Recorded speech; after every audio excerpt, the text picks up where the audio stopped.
جس نے ماسکو فتح کر لیا۔ جاوید چودھری، 3 ستمبر 2019۔ روس بیک وقت حیران کن اور دلچسپ ملک ہے۔ یہ دنیا کے 11% رقبے پر محیط ہے۔ 11 ٹائم زون ہیں۔ ملک کے اندر 9 گھنٹے کی فلائٹس بھی چلتی ہیں۔ سرحد 11 ملکوں سے ملتی ہے۔ یہ جنوب میں جاپان، چین، شمالی کوریا اور منگولیا سے ملتا ہے۔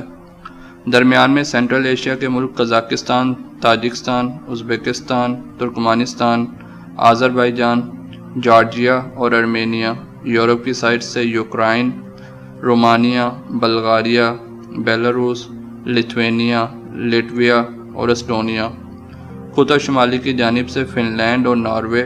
یہ دنیا کے آخری سرے سے الاسکا کے ذریعے امریکہ سے بھی جڑا ہوا ہے۔ روس کی 3 سرحدیں انتہائی دلچسپ ہیں۔ یہ سینٹ پیٹرز برگ سے فن لینڈ سے ملتا ہے۔ پیٹر برگ سے ٹرین یا فیری کے ذریعے فن لینڈ جانا ایک رومانوی تجربہ ہے۔ ناروے کے علاقے سورورینجر اور روس کے شہر پیچنسکی کے درمیان 10 منٹ کا فاصلہ ہے۔ لوگ یہ فاصلہ پیدل عبور نہیں کر سکتے، چنانچہ یہ روسی علاقے سے سائیکلیں لیتے ہیں، سائیکل پر ناروے میں داخل ہوتے ہیں اور پھر سائیکل سرحد پر پھینک کر آگے روانہ ہو جاتے ہیں۔ سورورینجر شہر دنیا میں بیکار سائیکلوں کا قبرستان بن چکا ہے۔ شہر میں سائیکلوں کے ڈھیر کی وجہ معیار ہے۔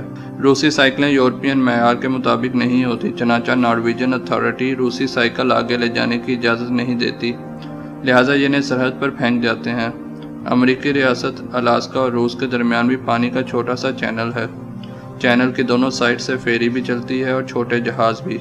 یہ 20 منٹ کا فاصلہ ہے، لیکن دونوں کے درمیان 24 گھنٹے کا فرق ہے۔ آپ جو ہی روس سے امریکہ میں داخل ہوتے ہیں، آپ 24 گھنٹے آگے چلے جاتے ہیں۔ روس کی یہ 3 سرحدیں میری وش لسٹ میں شامل ہیں۔ اللہ تعالیٰ نے اگر موقع دیا تو میں انشاءاللہ سینٹ پیٹر برگ سے فن لینڈ، پیچنسکی سے ناروے اور بگ ڈایامنڈ سے الاسکا بھی جاؤں گا۔ دنیا میں جنگلات کا سب سے بڑا ذخیرہ بھی روس میں ہے۔ دنیا کے 25% درخت روس میں ہیں، چنانچہ یہ پوری دنیا کو آکسیجن فراہم کرتا ہے۔ دنیا کا 34% میٹھا پانی بھی روس میں ہے۔ جھیل بیکال دنیا میں میٹھے پانی کا سب سے بڑا ذخیرہ ہے۔ دنیا کا سب سے بڑا دریا والگا بھی روس میں بہتا ہے۔ دنیا کے سب سے زیادہ دریا بھی روس میں ہیں۔ اس ملک میں 36 دریا بہتے ہیں۔ دنیا کا سرد ترین مقام اومیاکان بھی روس میں ہے۔ اومیاکان کا درجہ حرارت -55 ڈگری سینٹی گریڈ تک گر جاتا ہے۔ 1983 میں اس کا درجہ حرارت -99.2 ڈگری سینٹی گریڈ ریکارڈ کیا گیا۔ دوسرا سرد مقام دیر خوانسک بھی روس میں ہے۔ دیر خوانسک کا درجہ حرارت -45 ڈگری تک گر جاتا ہے، لیکن اس کے باوجود دونوں ٹاؤنز میں زندگی چلتی رہتی ہے۔ ان دیہات تک صرف سردیوں میں پہنچا جا سکتا ہے۔ کیونکہ سردی میں دریا جم جاتے ہیں اور ان جمے ہوئے دریاؤں پر ٹرک، بسیں، گاڑیاں دوڑنے لگتی ہیں۔ دنیا کا گہرا ترین میٹرو اسٹیشن بھی روس کے شہر سینٹ پیٹرز برگ میں ہے۔ اس کی گہرائی 86 میٹر ہے۔ ماسکو کی زیر زمین ٹرین بھی زمین سے 82 میٹر گہرائی تک جاتی ہے۔ یہ اوسطاً 40 میٹر گہرائی ہے۔ یہ اوسطاً 40 میٹر گہری ہے اور اس کے اسٹیشن دیکھنے کے قابل ہیں۔ یہ شاہی محلات اور آرٹ کا نمونہ دکھائی دیتے ہیں۔ ہمارے گروپ نے میٹرو کا وزٹ بھی کیا اور ہم اس کے فرش، دیواریں اور چھتیں دیکھ کر حیران رہ گئے۔ ماسکو کے زیر زمین ریلوے سے روزانہ 60 لاکھ لوگ سفر کرتے ہیں۔ روسی لوگ بہت خوبصورت اور سمارٹ ہیں، قد لمبے اور جسم ستواں، موٹاپا نہ ہونے کے برابر۔ یہ لوگ مسکراتے نہیں ہیں۔ آپ کو شاید یہ جان کر حیرت ہوگی، روس میں بچوں کو اسکول میں نہ مسکرانے کی ٹریننگ دی جاتی ہے، لہٰذا آپ کو اگر روس میں کوئی شخص قہقہ لگاتا ہوا نظر آئے تو آپ جان لیں یہ روسی نہیں، یہ غیر ملکی ہے۔ یہ لوگ انگریزی جانتے ہیں نہ بولتے ہیں۔ ماسکو شہر میں فی کس آبادی کے لحاظ سے دنیا کے سب سے زیادہ ارب پتی رہتے ہیں، لیکن آپ کو اس کے باوجود ملک کے کسی حصے میں دولت کا وحشیانہ رقص نظر نہیں آتا۔ یہ بلا کے توہم پرست بھی ہیں۔ یہ نئے گھر میں پہلے بلی کو بھجواتے ہیں اور پھر خود داخل ہوتے ہیں۔ بلی اگر گھر میں داخل نہ ہو تو یہ گھر گرا دیتے ہیں یا پھر بیچ دیتے ہیں۔ یہ دولت مند ہونے کے لیے اپنے بائیں ہاتھ سے ایک کتے کا پاؤں رگڑتے ہیں اور پیٹر دی گریٹ کے مجسمے کے نیچے سکے پھینکتے ہیں۔ روس میں دولہا اور دلہن چرچ میں شادی کے بعد شادی کے لباس میں شہر کا چکر لگاتے ہیں۔ ہمیں ماسکو اور سینٹ پیٹرز برگ دونوں شہروں میں درجنوں نئے نویلے جوڑے نظر آئے اور ہمارے گروپ کے لوگوں نے ان کے ساتھ تصویریں بنوائیں۔ یہ لوگ آہستہ بولتے ہیں اور مہمان نواز ہیں، ٹیبل مینرز کے ایکسپرٹ ہیں واڈکا شراب اور اسٹرانگ کافی پیتے ہیں، چنانچہ آپ کو ہر 10-15 قدم بعد شراب کی دکانیں اور اسٹاربکس کافی مل جاتی ہے۔ تاہم یہ پبلک مقامات پر شراب نوشی کرتے ہیں نہ گل گپارہ۔ ہمیں 7 دن میں کوئی شراب کی بوتل اٹھا کر گلیوں میں جھومتا نظر نہیں آیا۔ روسیوں کے پیلے پلانے کی عادت صرف شراب خانوں اور گھروں تک محدود ہوتی ہے، یہ بوتل اٹھا کر سڑکوں پر نہیں آتے۔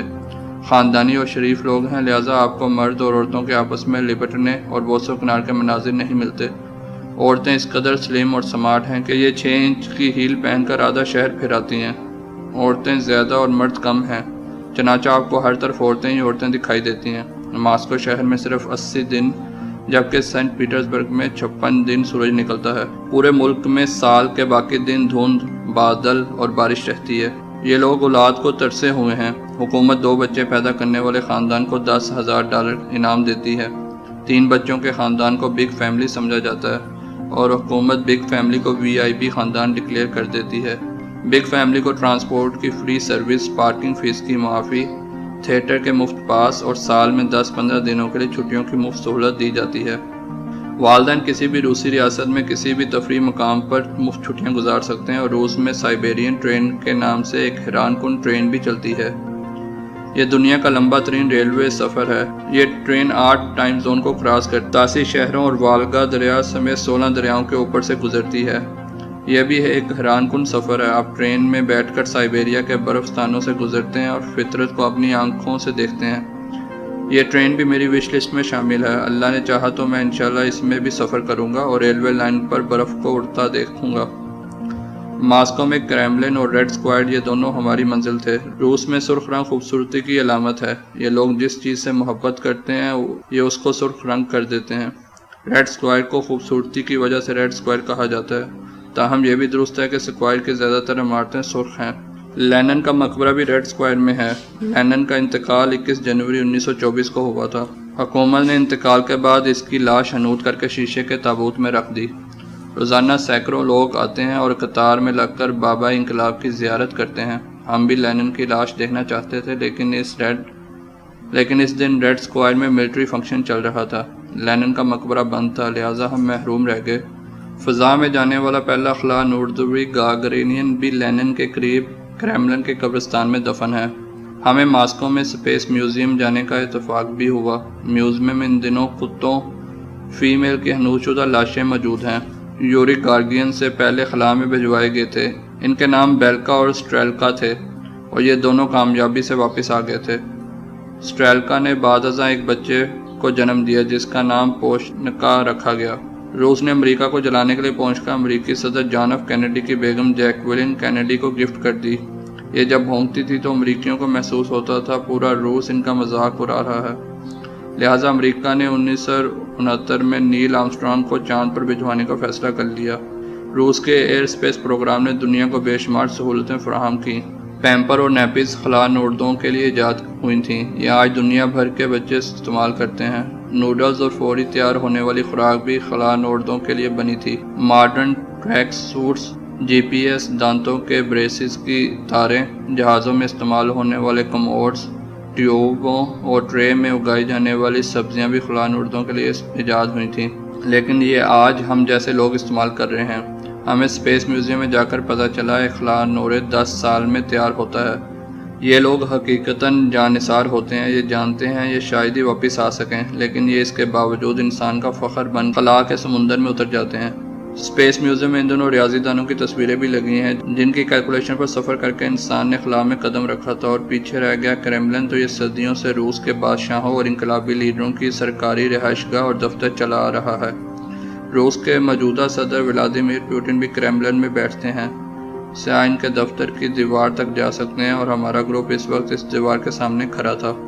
ہمارے پیچھے گہرائی میں ماسکو کا عظیم شہر بکھرا ہوا تھا۔ یہ وہ شہر ہے جس کے بارے میں ہٹلر نے کہا تھا، جس نے ماسکو فتح کر لیا گویا اس نے پوری دنیا فتح کر لی۔ وہ فاتح اعظم بن گیا، لیکن آپ کمال دیکھیں روسیوں نے آج تک کسی شخص کو فاتح اعظم بننے نہیں دیا۔ ہٹلر یہ خواب دیکھتے دیکھتے دنیا سے رخصت ہو گیا، مگر ماسکو اپنی